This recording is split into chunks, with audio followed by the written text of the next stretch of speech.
Uganda is a landlocked country with a population of about 35 million. More than half of this population is young, with youth aged between 12 to 30 years, constituting about 78% of the population. Although youth constitute the largest proportion, it is worth noting that majority of them wake up each morning to a myriad of challenges and concerns. Lack of jobs is a shared concern for both educated and uneducated. To Hassan Ochen, a resident of Katakwi Town Council, hopes for chasing his dreams have faded after failing to get a permanent job. You get a job here for something like 1 week, next time again you don't have. So you go and use that money for some of those problems like buying soap or giving people to help you to cultivate. He tried out farming to take a chance of government's agriculture support programs, but he was let down by the unfavorable policies. A good example, we had some NADS group in our place there. So instead of giving us money to buy groundnuts, they bought groundnuts very late during dry season. So when you try to put that one, you try to cultivate, automatically sun will come and destroy it, of which you will not benefit. Then like at times they say they want to give you goats to rear. Instead again they buy for you goats as if you people you don't know how to buy goats. They buy you the small ones. You see, why not to bring money to the group of people that this is the money you buy? At least I myself I can buy the quality of a goat of which I know that I'm the one keeping.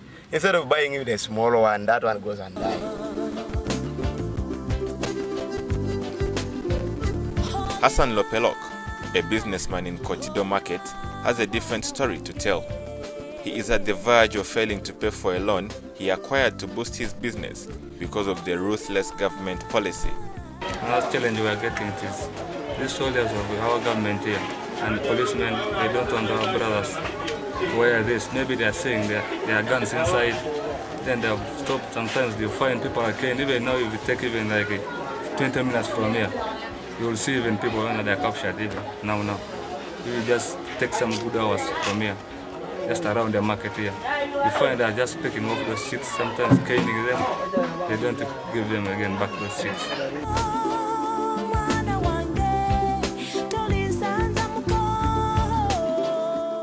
According to the report titled Lost Opportunity, Gaps in Youth Policy and Programming in Uganda, published by the Development Research and Training, ActionAid and Uganda National NGO Forum, about 12% of the youth are chronically poor. Majority of the youth, both educated and non-educated, are not in any form of employment, and they can't start their own business due to lack of capital. I think the issue of youth unemployment is something that's very urgent and that needs to be tackled sooner than later. The reasons are not very hard to figure out. First of all, when you see some of the new behavioral changes that are emerging among our youth, issues like sports betting, issues of increased crime, these just don't happen like that. These are symptoms of a larger problem. We have a very big youth population that has nothing to do. And what do you think they are going to do to earn a living? They resort to some of the work that they do which might not be legal, and that's why we have a big sociological problem in this country. Some youth blame the dilemma to mistrust between them and the public, while others curse the country's education system. The administrators or the district leaders seriously don't give us the response. I mean, they really don't give us the chance to work. We as the youth leaders should be involved in the policy formulations, implementations, monitoring and the evaluations. We are not being consulted.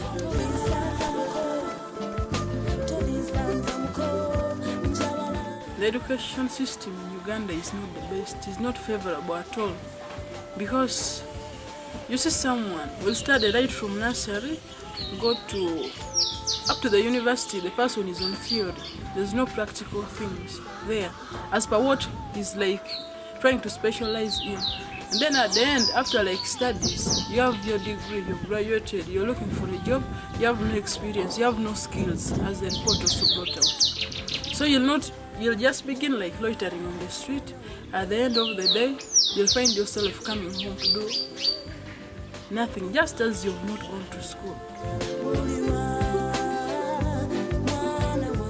Here in Uganda, we have the worst teaching system whereby people do teach subjects, so far like 10 subjects to a kid, yet in future, someone is going to be a doctor, you teach more subjects which even are irrelevant.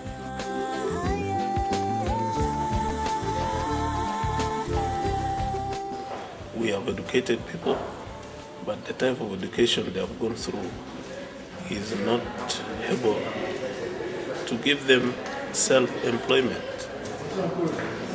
They have educated themselves with these theoretical subjects, which are basically aimed at looking for white-collar jobs. There is nothing practical in them. So, if you have such a population which is getting and increasing every year because of the number of education institutions you have now, how shall we afford? Are we not having a big problem in this country? It's like you're just planting a bomb for yourself.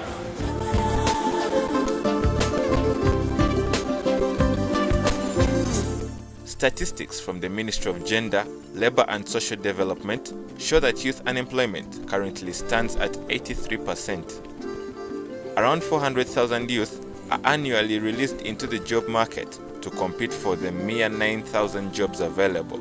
When they get out, they lack experience. When they go to the job fields, they ask them for the experiences where they can't get them from anywhere apart from work. And then before work, they're asking them for experience.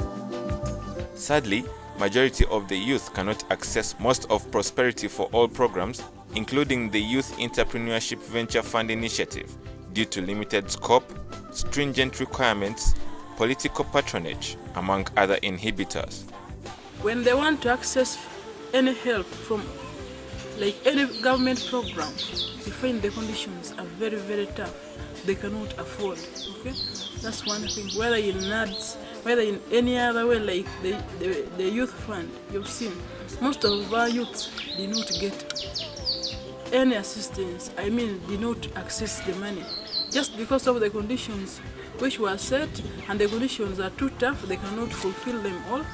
Now you find them just there remaining and maybe doing things on their own, which is not really enough. Okay? It cannot help them so much, and you cannot see them progressing since they are not being supported.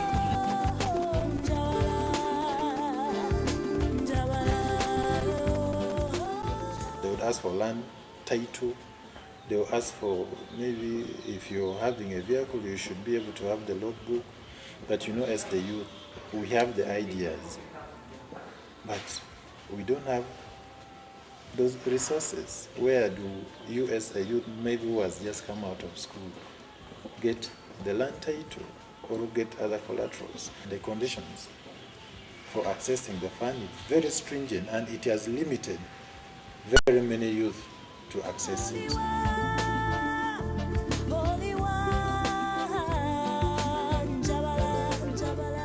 The portrait for youth seems to be complicated. Some people say that youth have several opportunities, but they have failed to utilize them.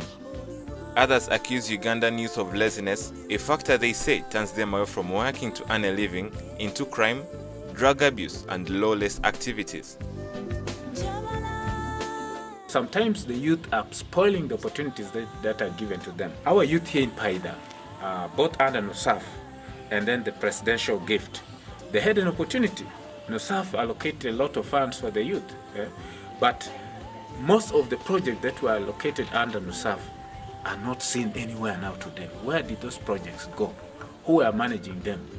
Were there people who are not youth managing those projects on behalf of the youth? I would say the answer is no. The youth themselves were put to manage those projects, and they identified those projects by themselves. Unfortunately, they have decided to misappropriate those projects. They are no longer there.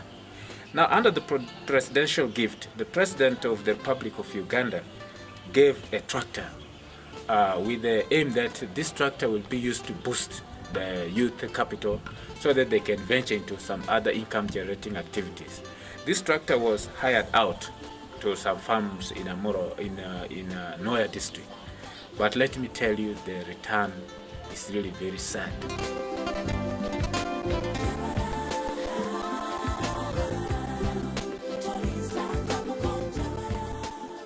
For the projects which are there, which are given to youth, you find you are given the project, but there's no guideline on it. They sit at the district, they budget for it, they just come and give you, the youth, do this and that. So for you, you are just implementing. At the planning time, the budgeting, you are not involved. But now they give it to you to implement. You are not yet ready. Let's assume, let's take for example, when enterprises, National Enterprise Corporation gave tractor to Paida, a border association. These boys were taken by surprise that you have a tractor. Now, it is good that the government is going in for mechanization of agriculture and the rest. But we're giving it to a boy who is used to riding a border. You didn't ask him. So for him to receive this as tractor, now managing the tractor is failing them.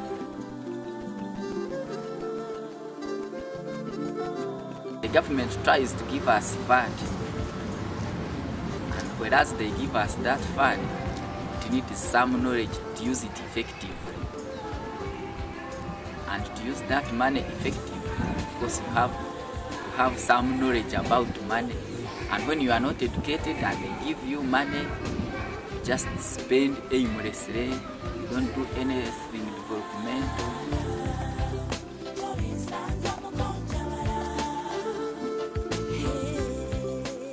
But the government is trying its best within its resources. The little resources that are expected to serve every Ugandan, including these youth.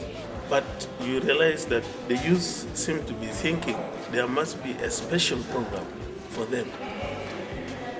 Now, if everybody in this country is going to ask for a special program, the resources to handle all those, it's really a challenge.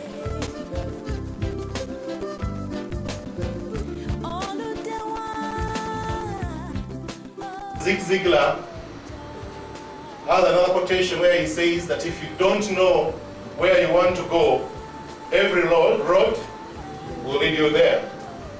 We need to help the young people define themselves.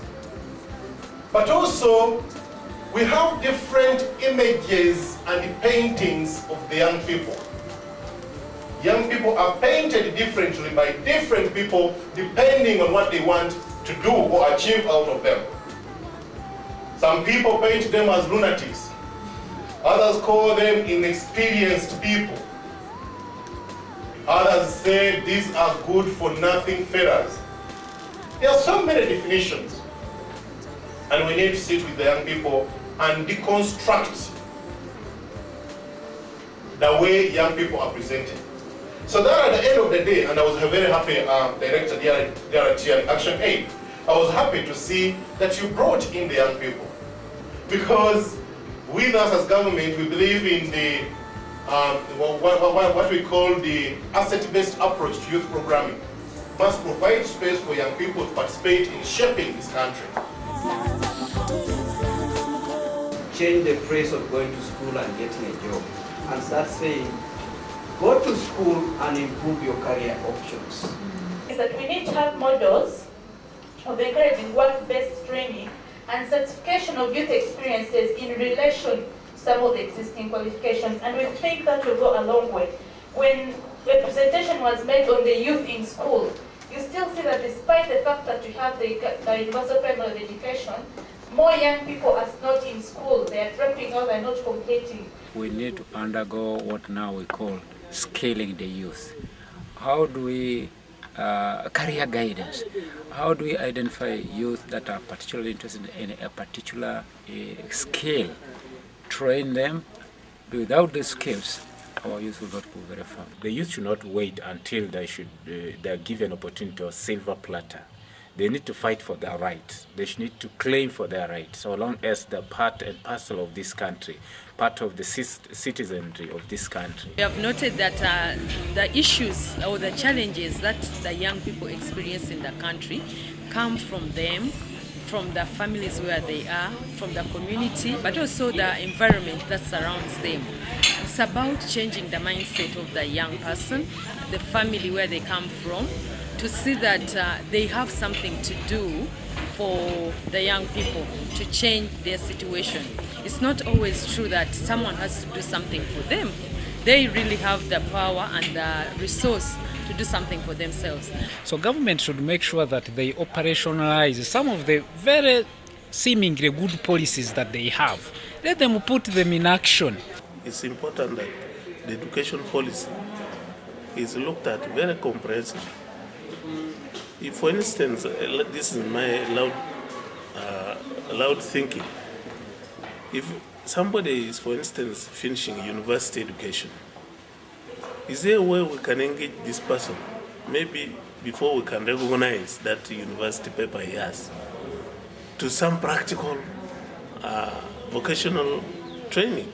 I would like to challenge the youth to come forward, not to speak from their villages or whatever. They must continue knocking on the district headquarters to say, these are our ideas. They must become more proactive than what has been so far.